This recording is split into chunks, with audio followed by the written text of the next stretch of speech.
Welcome in, degenerates. This is Locked In. I'm your host, Mason Cameron at PFF_Mace on Twitter. And with me, as always, my partner in crime, Vishaal Gupta at Vishaal_Gupta95 on Twitter. It's week 17, and it's shaping up to look like probably one of the last consequential weeks of football out there. A lot of sort of weird lopsided games this week, but there are a couple of really good ones as well. You've been doing some traveling. You're back with us now. Yep. How are you doing? How are you living? Doing great. Looking forward to like you said, interesting week 17 slate. I think for the most part, we know who our playoff teams are. At this point, it's just about seeding. I think we still have to figure out who's going to get home field advantage, who's going to win a couple of these division races that are coming down to the wire. But for the most part, I think we know who the teams are. We just got to figure out what those matchups are going to look like in the wild card round.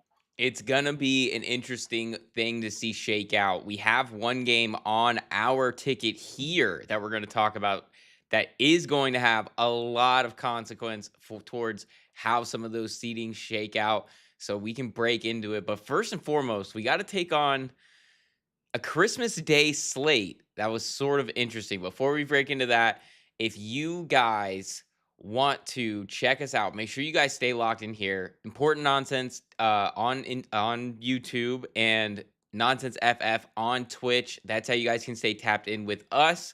We're going to be going through a bit of a change here as the new year comes along.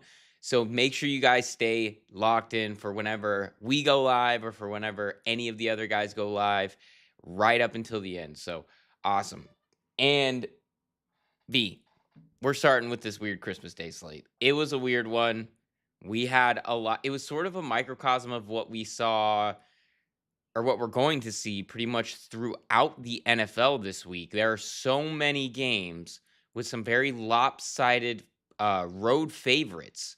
And that's what we saw a bunch of on Christmas Day. We had Dallas. They were -7 in Washington. They came out, won 30-23. So a push on the 7, but they went over their game total at 50.5 points. On the other side of this thing, we had the Detroit Lions headed into Minnesota, take on Max Brosmer and the Minnesota Vikings, and Yep. officially get eliminated from the playoffs. They lost 10-23 as 7.5-point favorites, and the under at 44 cash on that one. And then we went to the nightcap. The Broncos, a massive 13.5-point favorite on the road in Kansas City. I never would have thought that I would see a day where the Broncos go into Kansas City and are 13.5-point favorites. And they came out, they did not cover that one, but they did end up winning the game 20-13. I think that the game total on that was either 36.5 or 37.5. I forget off the top of my head. But they cover, or excuse me, it goes under. They don't cover. Interesting slate of games all around. For me, I'm just happy the Broncos came away with the win there. The hope's still alive That for would the have been number tough. one. If you lose that and then you blow the number one seed with like 2 weeks left because you lost to Jacksonville and then to Chris Oladukin, that would have been a tough way to lose the one seed. That would have been a atrocious way for it to end there, for it to come down. But the hope's still alive. There's still a little ways to go there, some battling out to go. Got to take care of business, but it's going to be an interesting race down the stretch here for the number one seed in both divisions, frankly. Yeah. But did you make anything out from these two teams? I think it's interesting to see. What I saw is that Dallas, when they can get some things figured out, if they can get out of their own way, if they can get some guys on the defensive side of the football, they could be a pretty formidable team. It's going to be interesting, though, because money is always going to be an issue with them. And they just got rid of their, best defensive player in Micah Parsons at the start of the season.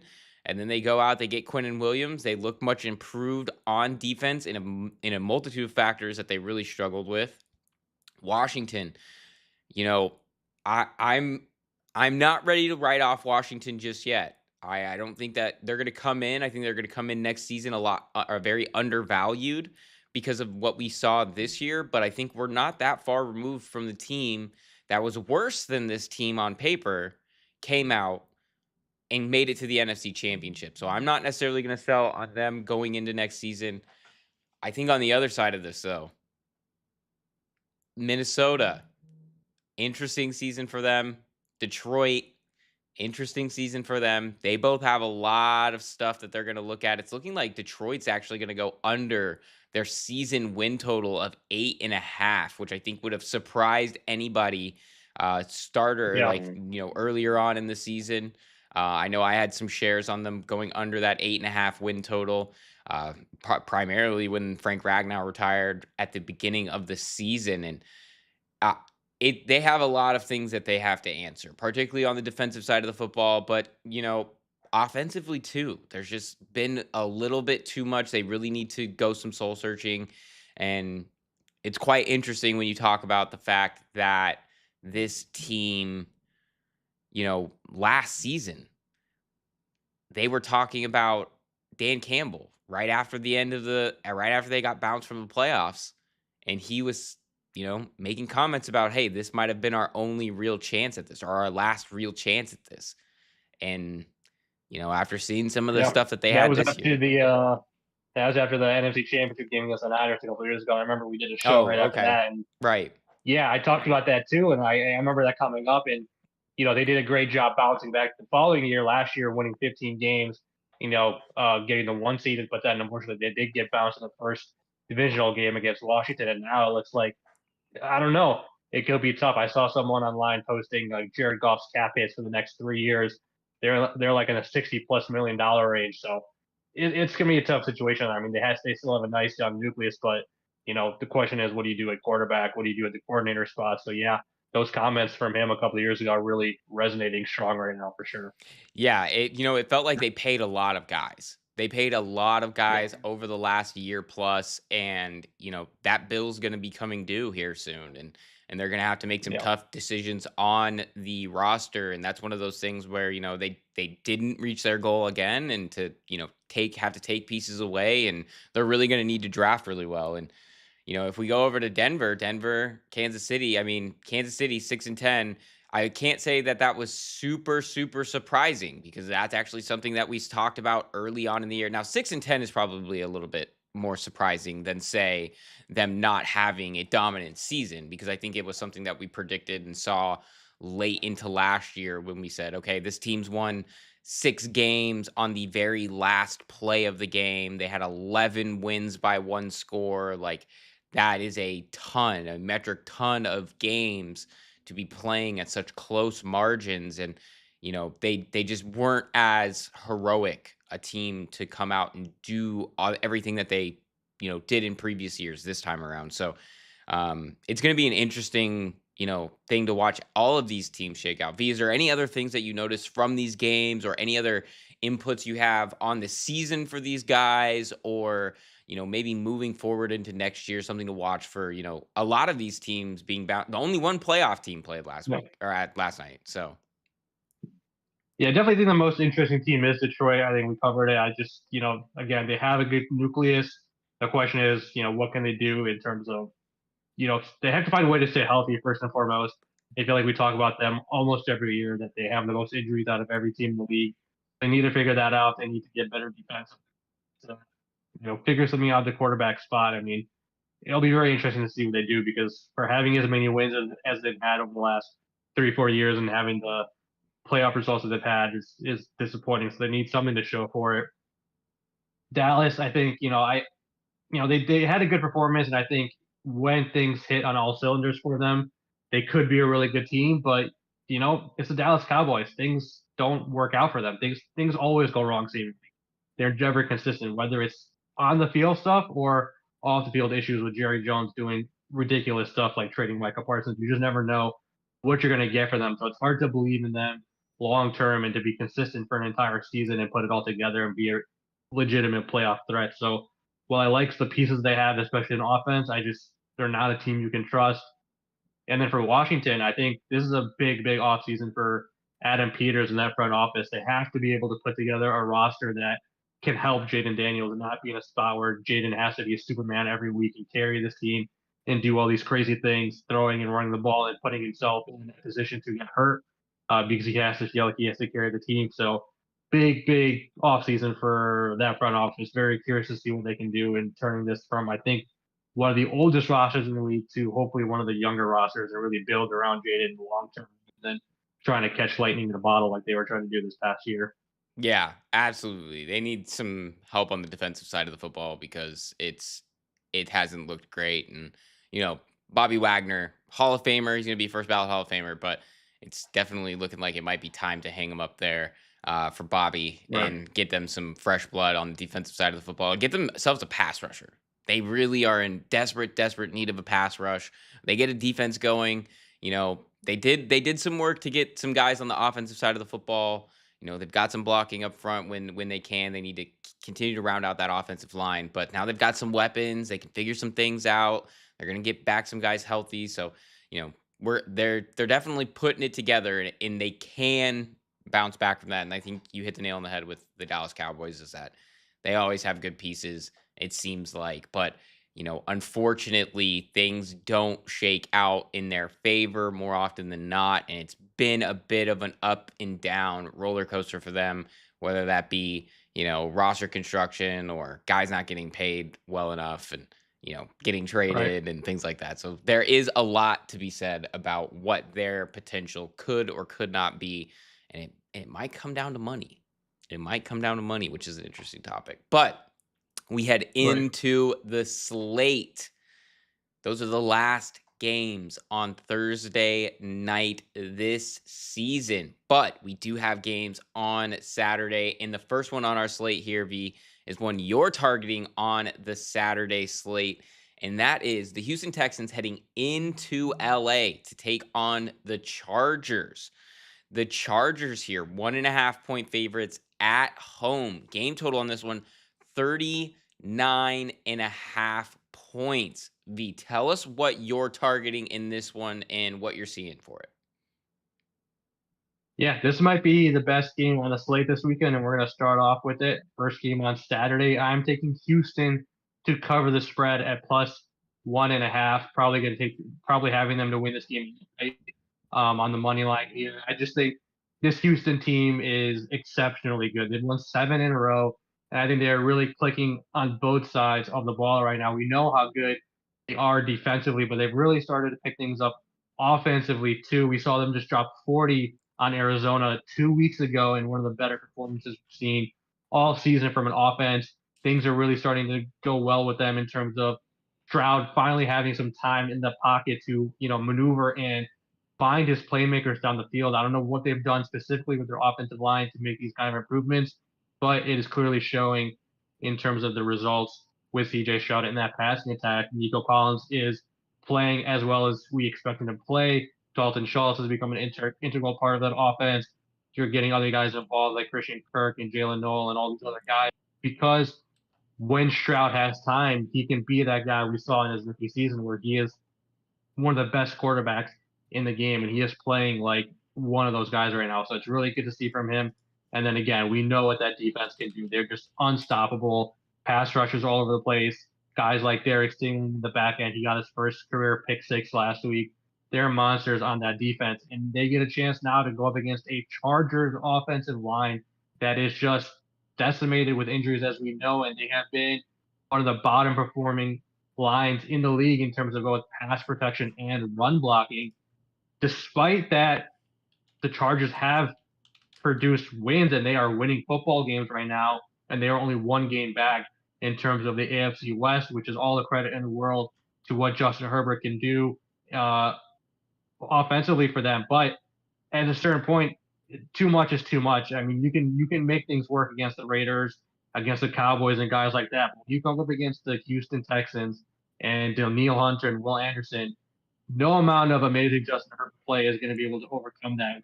Offensive line is just good enough to protect him. So I just feel like this is going to be a situation where Herbert's going to be on his back too often. He's going to be sacked. He's going to be taking hits.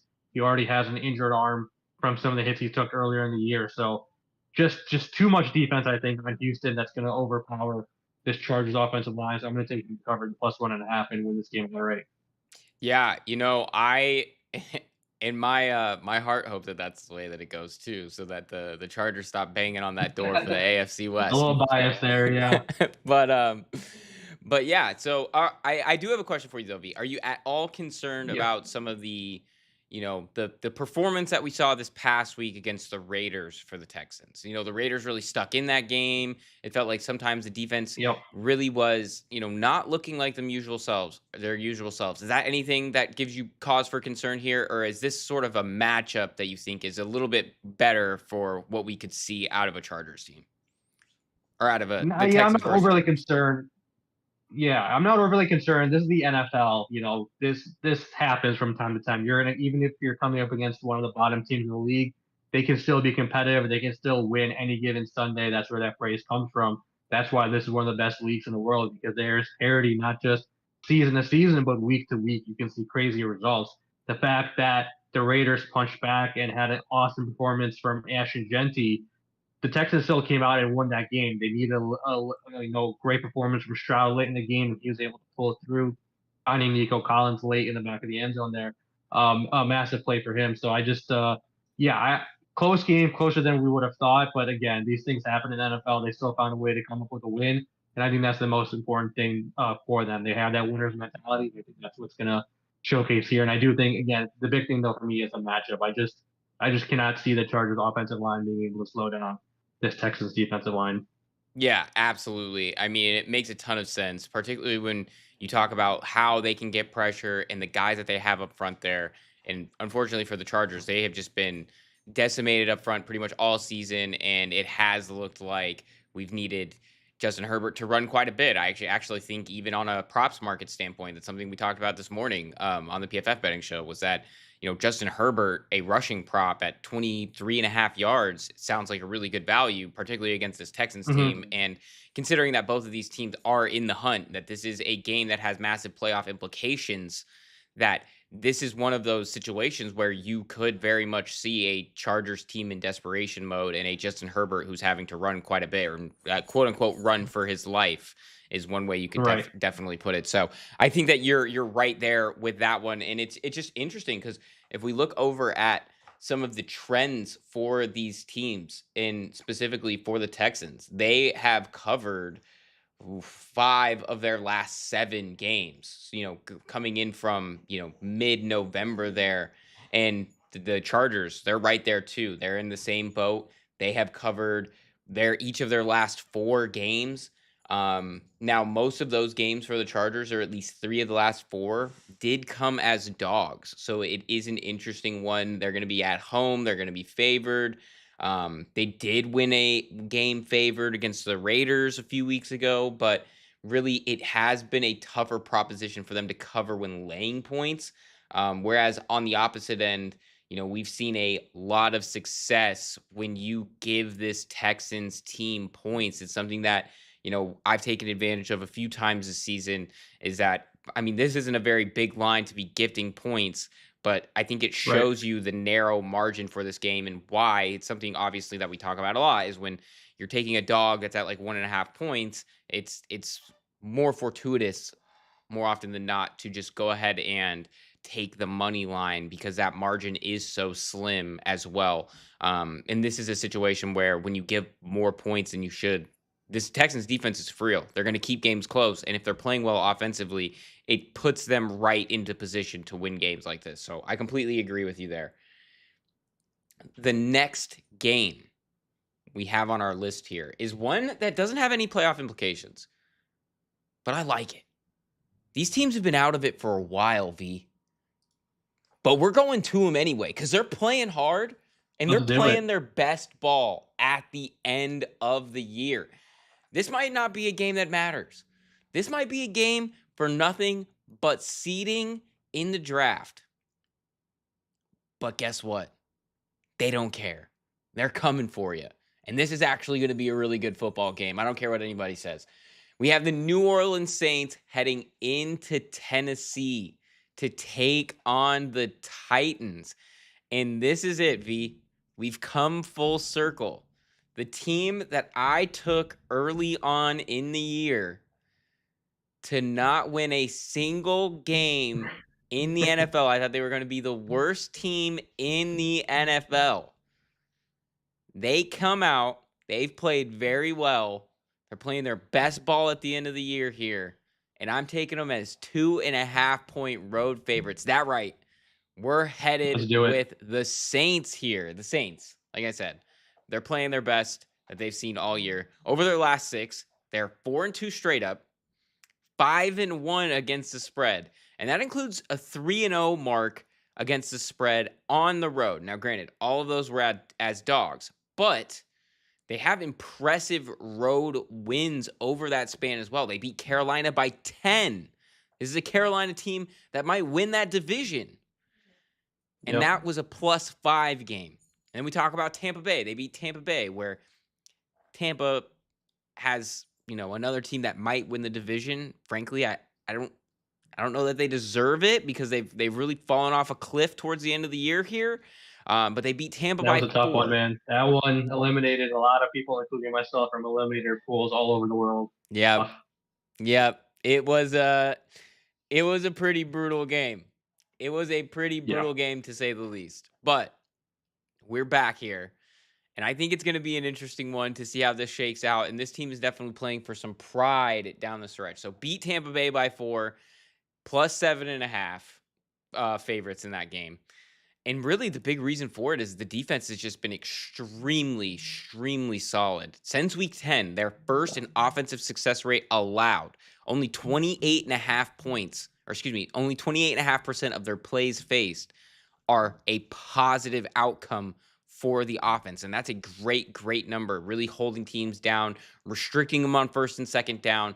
And that is a key. It puts teams in third and long where this team can excel.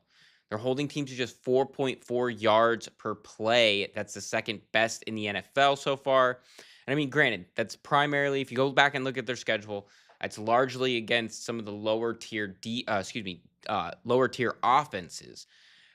But frankly, we can't be fooled by what we saw out of Tennessee this past week against Kansas City. While they had one of their best offensive performances, this is still an offense in that lower tier. And like I just said, they had a great game against Kansas City, won 26-9. It was their highest EPA per drop back game of the year, and it was the 9th highest on the week. Only time this season that they've ever been in the top 10 in an offensive efficiency metric at all. And it was this week against that Chiefs secondary. But really, the Chiefs defense has struggled to stop the passing game for, over a month now. Over the back half of the season, since the start of November, they're 29th in EPA per dropback allowed. That's just not a great look for a defense that was supposed to be a big focal point and a carrying point for this team. And when you say what went wrong with the Chiefs, I think that that's a big reason why. The defense was the unsung hero of this team for the last 2+ seasons. It kept games really close, and down the stretch, when they needed it, it wasn't there. And the offense, who we like to think of the offense as being this big powerhouse, they really hadn't been that big powerhouse for a while. Now, they had a stretch during the, middle of the season there, right around, I think it was October, where they were playing their best football offensively that we'd seen in a long, long time, since like 2022. But frankly, that fell off of a cliff pretty quickly. Part of that comes down to protection. Part of that comes down to just not playing within a structure of a system and not having that defense to bail them out of those situations. But that's what we've seen from this team. And when we talk about the Saints, particularly as they match up with Cam Ward in a defensive style, it's just not a great battle for Cam Ward. The Saints play a rather high rate of single high coverages, of close coverages.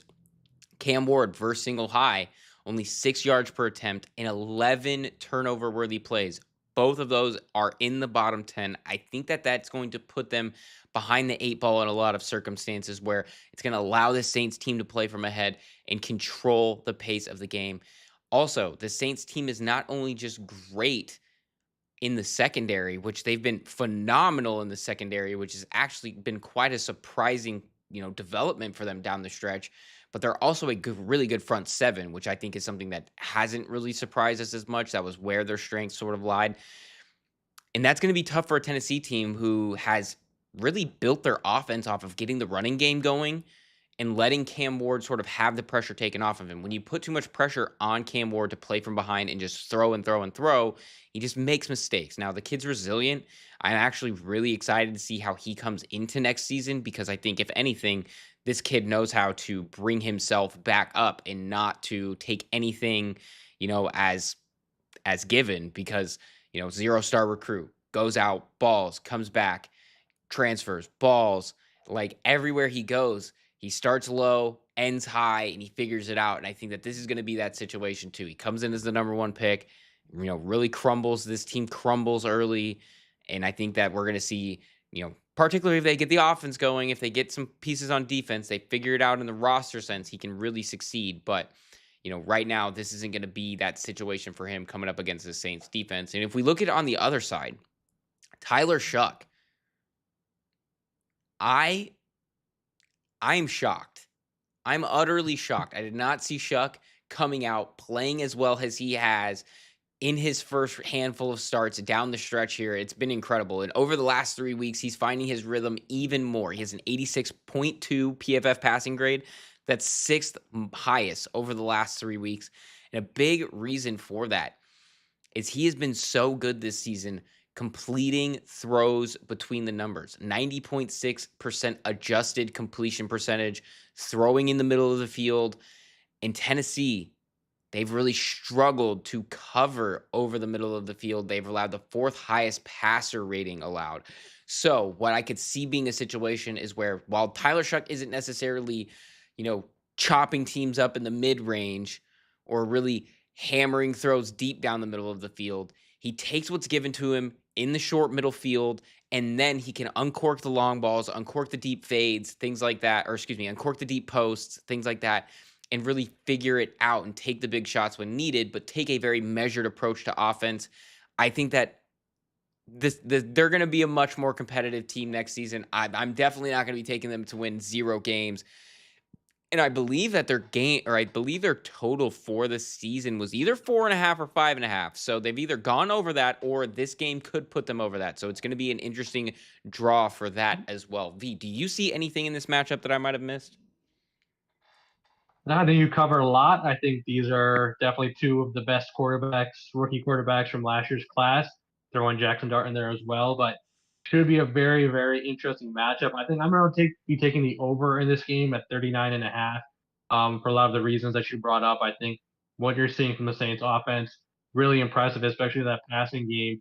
What Shuck has been able to do, seeing a career year out of Chris Olave. I don't think anybody would have thought that coming into the year, given the quarterback play he's had previously. So very impressive to see what they're doing. I don't know why we're still seeing some of the Taysom Hill stuff in the year 2025. Hopefully that doesn't ruin this over, but that's still going to happen from time to time here and there. But yeah, super impressed with Chuck recently. Hopefully, we can see it continue against some good competition here to close out the season. The running game is a concern, obviously, with so many injuries with Kamara and Devin Neal out, but we'll see what they can do. On the flip side, I think Cam Ward has just been very impressive. Nobody's really been talking about it. We came into the year as him being one of the least talked about first overall picked quarterbacks in recent memory, and I think that's continued into the season and near towards the near end of the regular season. Doesn't get a lot of talk, but when you watch his games and you watch his film, what he's doing with the lack of talent around him has been very impressive. And I think he's only improving. He has multiple touchdowns in 3 straight games or something like that, going up against pretty good competition. He's playing well. He's doing what he needs to do. He's going to have a good career. I think he get some talent around him, get some coaching in there. He should be a really, really solid player. So I think we're going to see both offenses being able to put up some points. What I do want to see from Tennessee to close out the season, though, let's give Tyjae Spears the ball, man. Let's give him some RB1 touches. Let's give him some volume. Let's see what he can do, because that guy is super explosive with the ball. I don't know why we need to continue seeing Tony Pollard. We know who he is at this point. Nothing's going to change.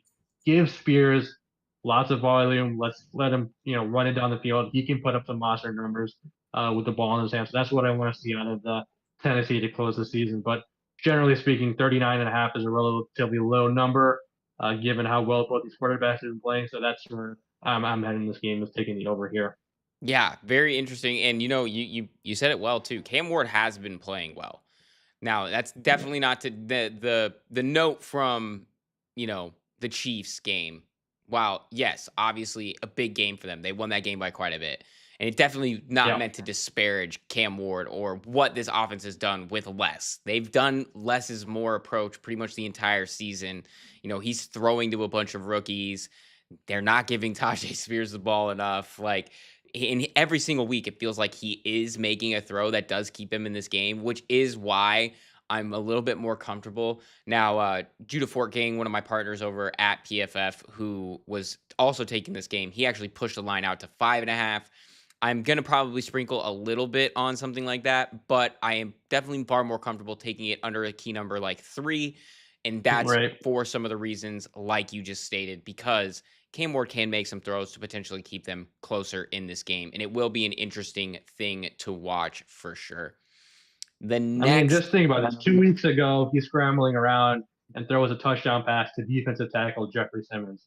How yeah. many guys are doing that? I mean, impressive stuff. Let's be honest. he he seems like he's still having some fun out there, even though losing is tough. Losing is tough on a guy, but he definitely seems.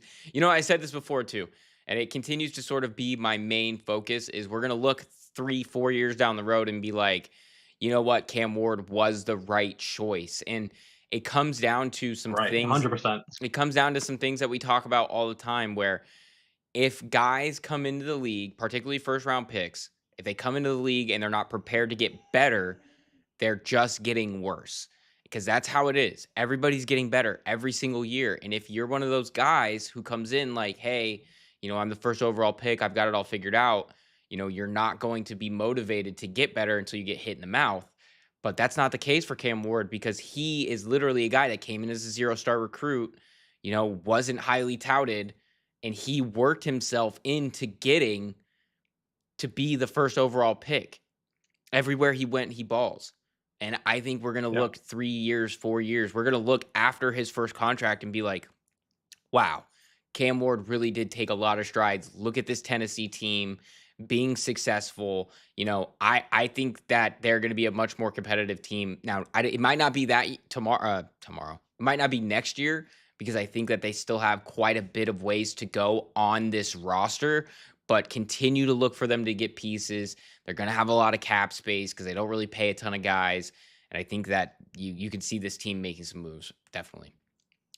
Then Agreed. the next game on this list here, V, is one you're targeting and one I think is going to be a really interesting matchup. And I see which way you're leaning on the sheet here. It's going to be a good game. We have the Seattle Seahawks as 7-point road favorites heading into Carolina to take on the Carolina Panthers. Like I said, big implications for who wins the NFC South coming down to this matchup. And not just that, but definitely implications for the top seed in the NFC, with the Seattle Seahawks Yep. holding some guys off, holding off the Bears, holding off the 49ers, which is going to be a game we talk about in a little bit here. But V, you have some skin on this one. Tell me which way you're leaning. Yeah. Second week in a row, I'm going to do it. I'm going to take Carolina as the home dog. This time they are getting 7.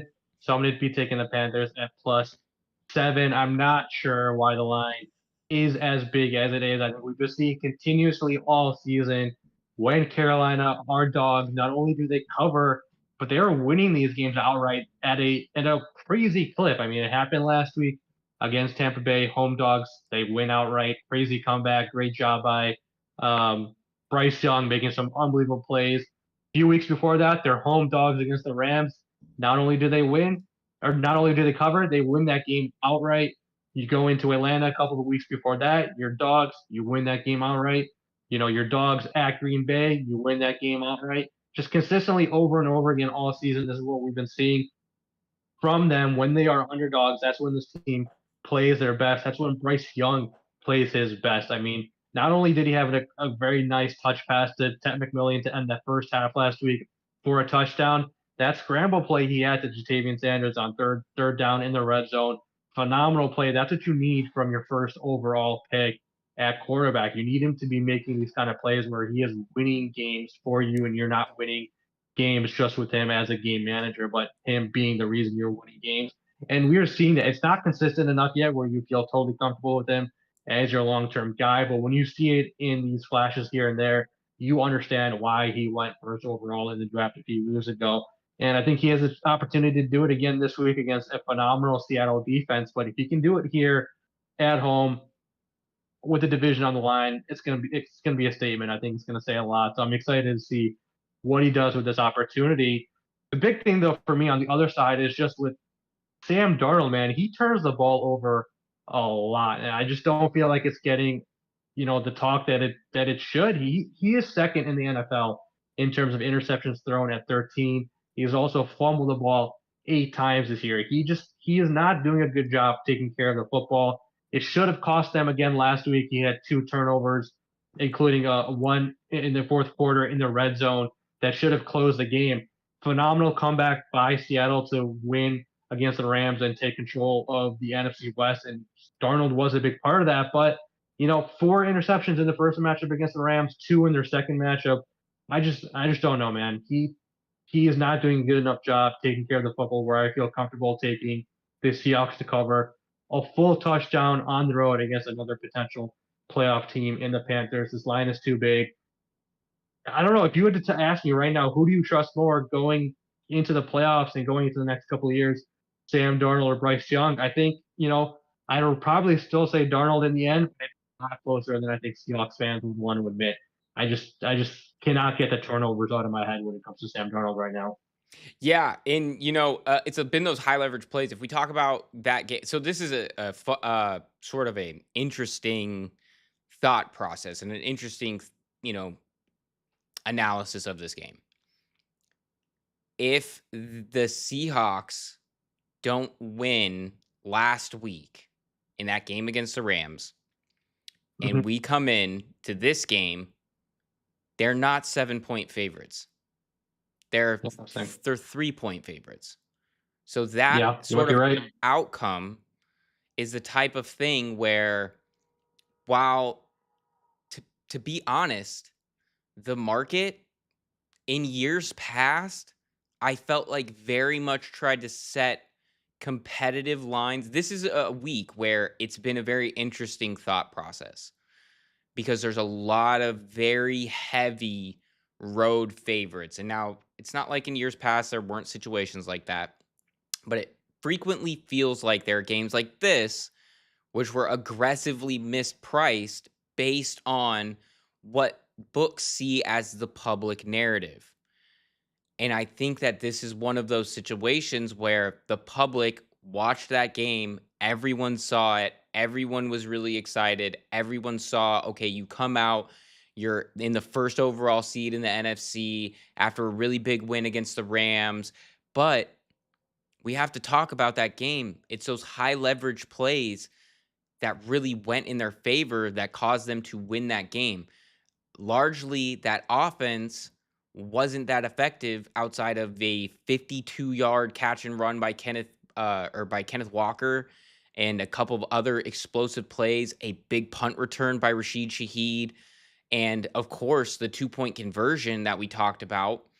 That is a situation where that 2-point conversion doesn't go their way and we might not get overtime, and then they don't win that game, and we're Right. talking about a world where this is a 3-point line on the road as favorites, which I think is probably a little bit more of an accurate line, because we talk about this Carolina team, while they've been up and down and in touch and go and this and that, when they're effective, they are a very, very good football team. You just mentioned it, and I have the numbers right in front of me here.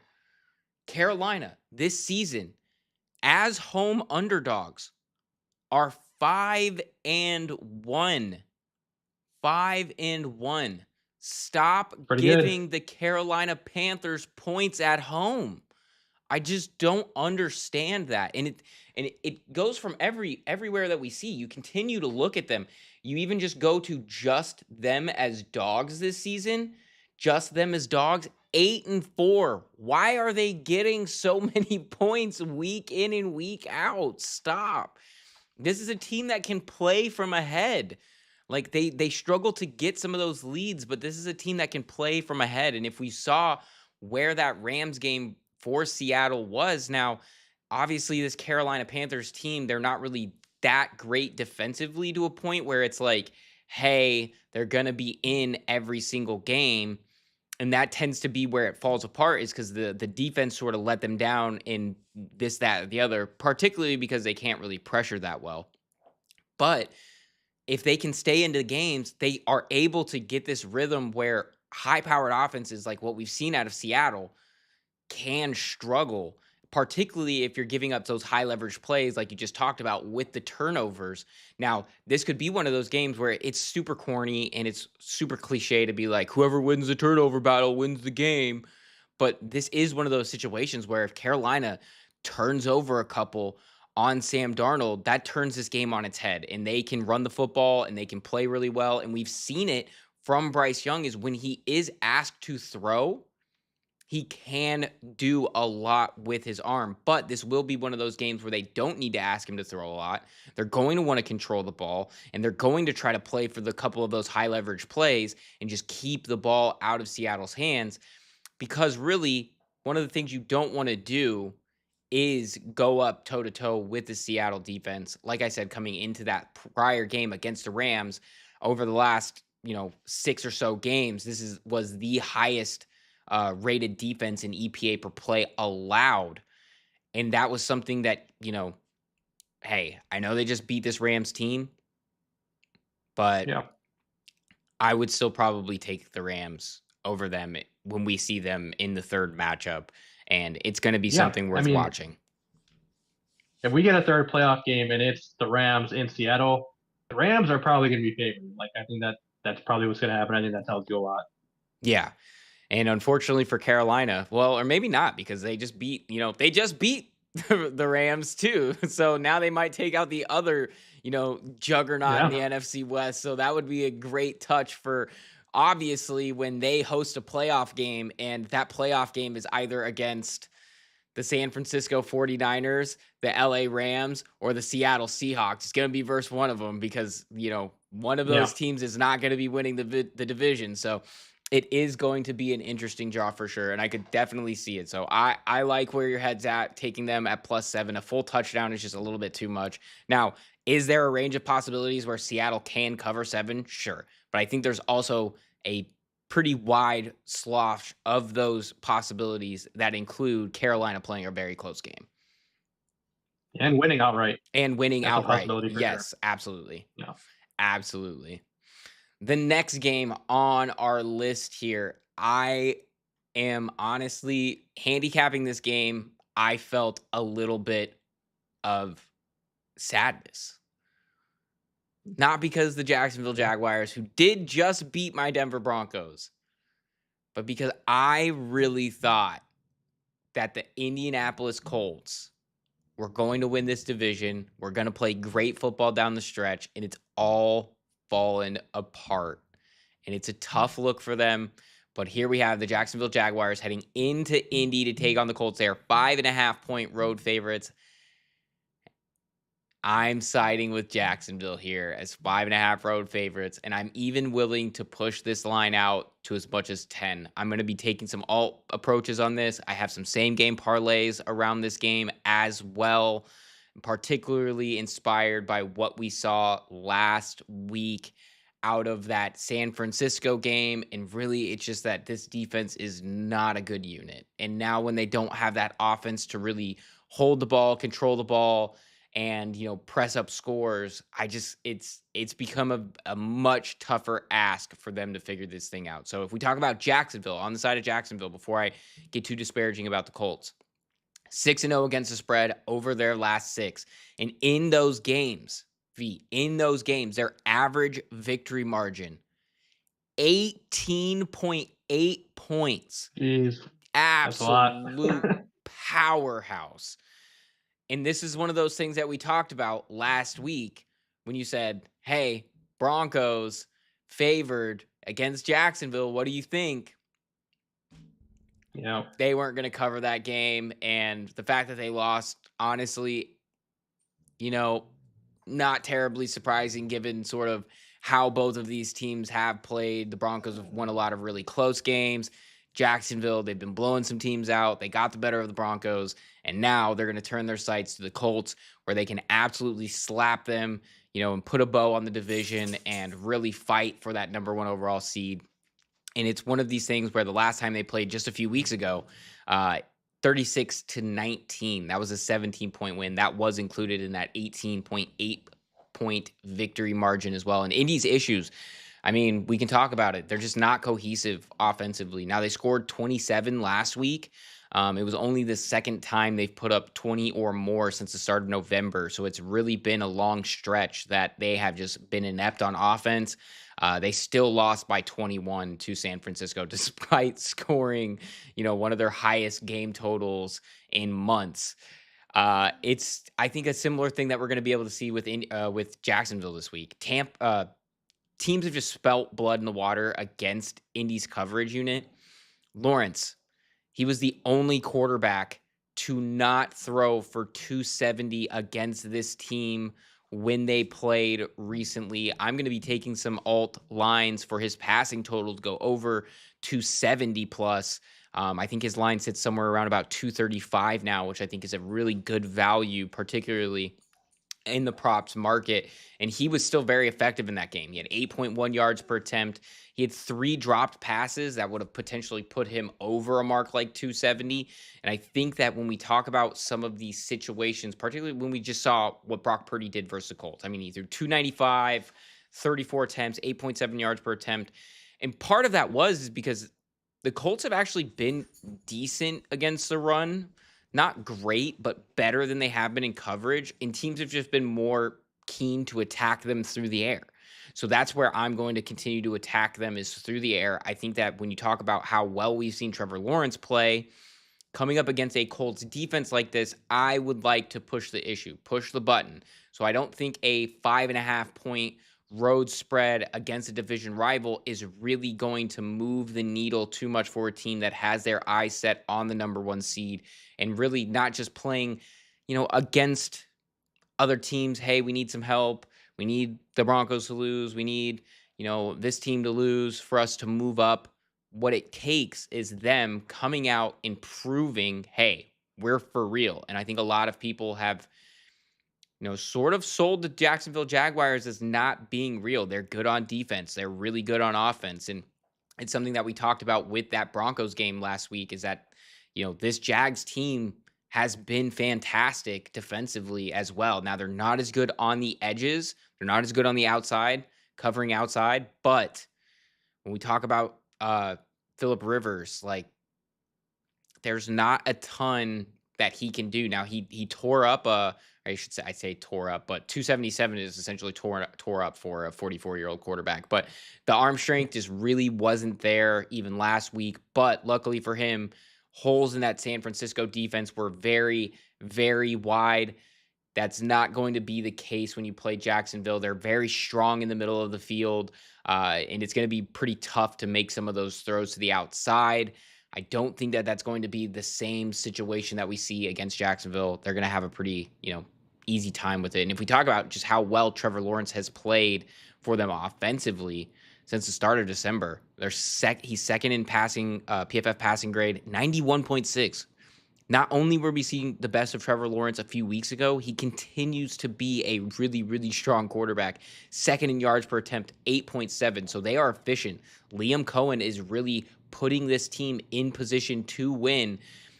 And just on the inverse, just to put a bow on some of the numbers for Indy's coverage, since week 11, they're 28th in yards per attempt allowed, 31st in explosive pass play percentage allowed.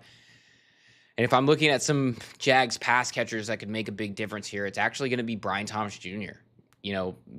I think a lot of people wrote him off after the tough start early in the season. He had 87 the last time they played Indy, and that came off of his ability to get chunk yardage.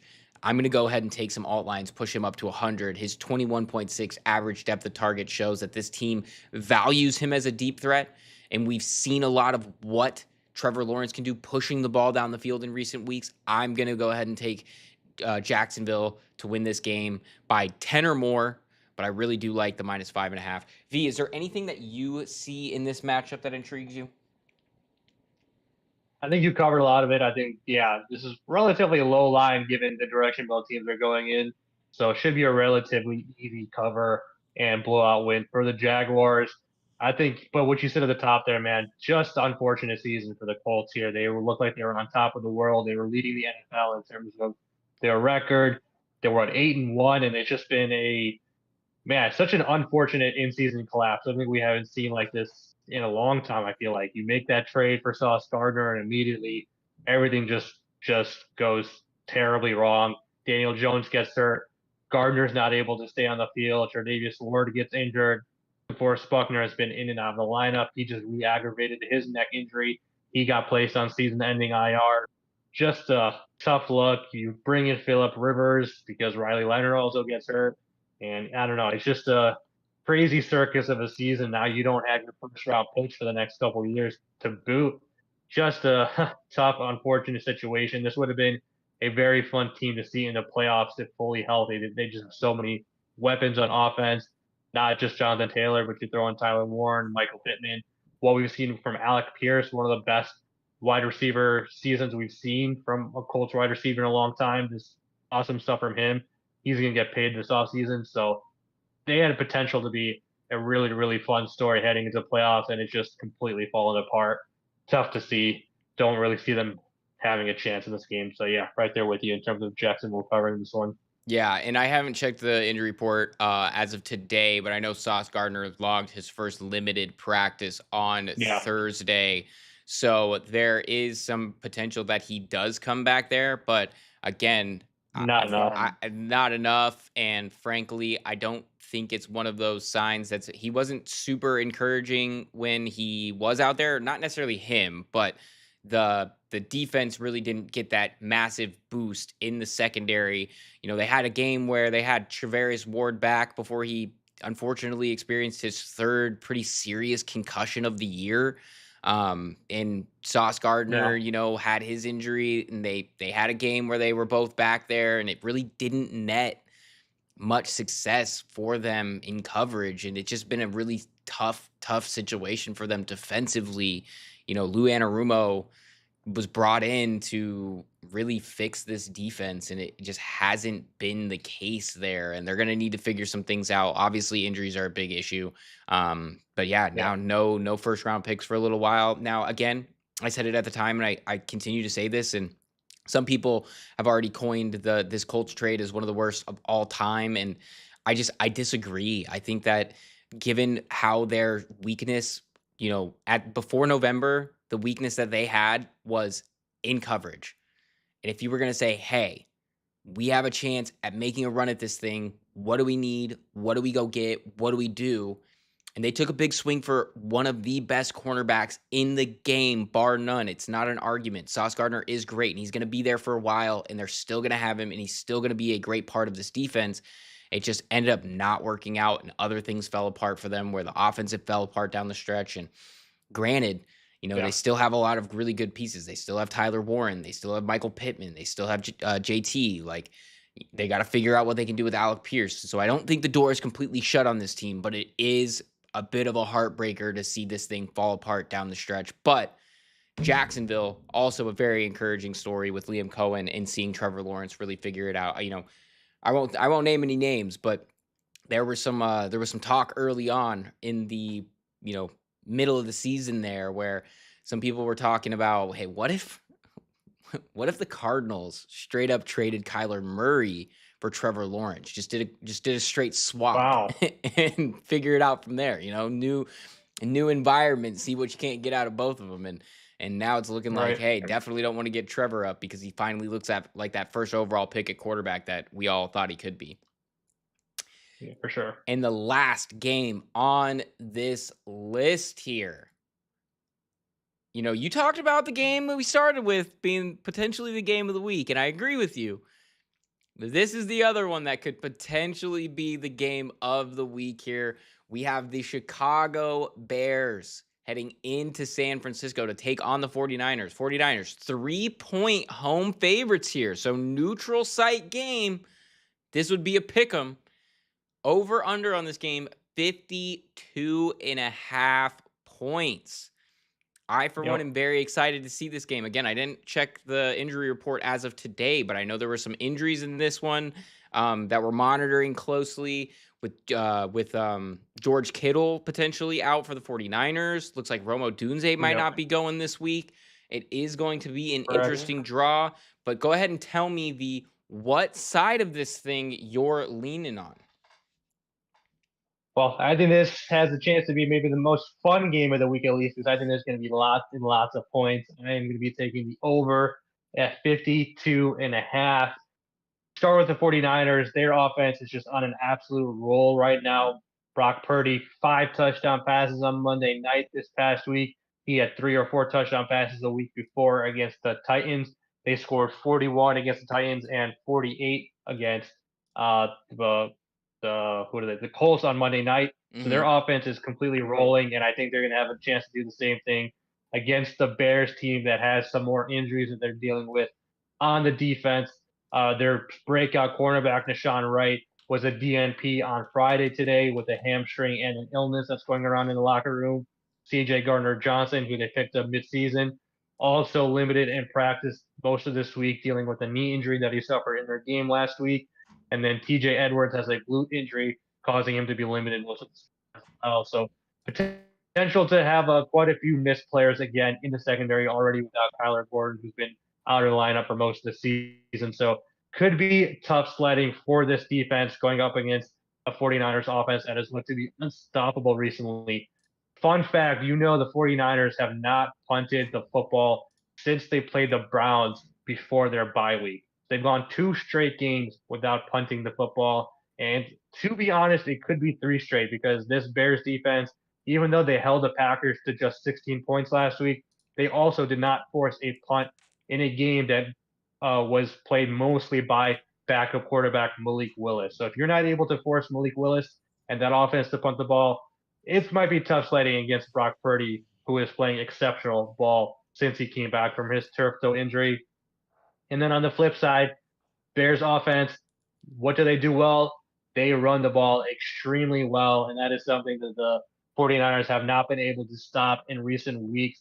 They've been giving up chunk plays on the ground. They've been giving up quite a few points. They gave up 24 to the Titans 2 weeks ago, and then they gave up 27 to Old Man Rivers on Monday night. Rivers just shredded them defensively on the first couple of drives. It seemed so easy. It seemed like he was back to being, prime 20-year-old Philip Rivers playing for playoff contention year in, year out. So that was a tough look for that 49ers defense going up against Bears offense that has a little bit more production so far this season. So I think it could be a big running day for the Bears again that we've seen from them all year. It could be a big passing day for Caleb Williams, even though Rome has been ruled out.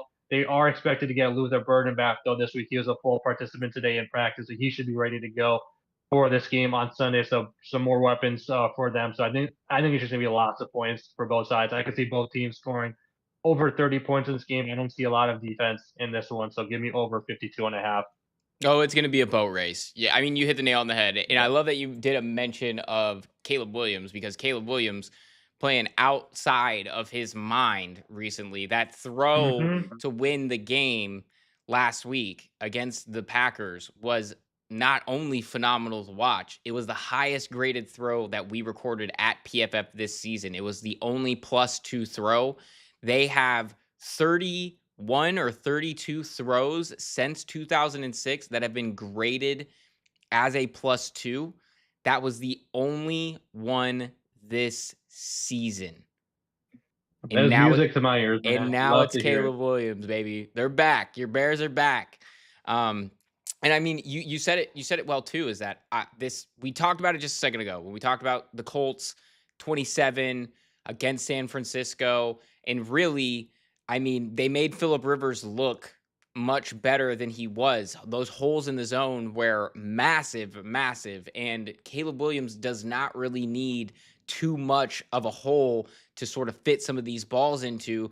I mean, his inaccuracy has shown up at times, but frankly, They're putting him into position to win. And Ben Johnson, this is a game between if you were to put all of the offensive play callers just out there and sort of do a Yeah, pick, do a draft of them, these two guys are the first taken. Ben Johnson, Kyle 100%. Shanahan, because they are just absolutely phenomenal play callers. And if we look, you mentioned it, Brock Purdy. He is not only, it's not just Caleb Williams. Brock Purdy's right there too. Oh, I forgot to mention Caleb Williams, passing line, over 224. That's easy money. That's easy money in a game That's that's going to low, shoot man. out. That is low. That is too low for a game that is going to absolutely shoot out. And one of the other things, before I get into Brock Purdy, which I'm really excited to talk about because Brock's been playing outside of his mind as well. Before we get into that, I do want to talk about sort of a matchup advantage that Caleb Williams is going to have against this San Francisco team. Now, San Francisco is a team that plays a ton of zone coverage.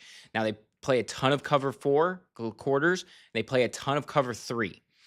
Now, what we've seen from them is that a lot of the times, if they're not afraid of you in the running game, they're not going to be afraid of you to bring an extra man in the box and play cover 3. What the Bears do very well is force you into that look so that Caleb Williams can have shots down the field. He has 17 big time throws against zone coverage, and it is because he has 8 against cover 3. They bring guys in, and when they bring guys into single high, he pushes the ball down the seam. He's very, very good at it. They're very, very good at manipulating the single high safety. So what you're going to see is, because this team runs the ball so well, because this team plays out of 12 personnel really well, you're going to see a situation where the San Francisco 49ers have to play up. They have to play up. And then you're going to see play action over their head. Expect a couple of very, very big throws in this game. I would anticipate it. Caleb Williams is playing out of his mind, and he's going to be able to take advantage of that. If we go on the other side of this thing, Brock Purdy, 95.7 passing grade last week against this Colts defense. Man, I don't have the list of numbers in front of me of individual games, but I would reckon that is at or near the top is highest graded games of the season for any quarterback. That's phenomenal. That's his highest graded of his career, and his second game in a row grading above 90. So since their bye week, he's literally had 2 straight games grading of 90 plus.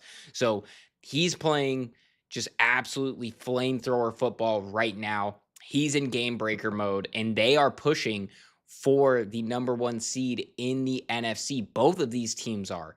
This is going to be a game where both of these teams essentially need to win out and have the Seahawks lose a game for them to squeeze into the number 1 seed.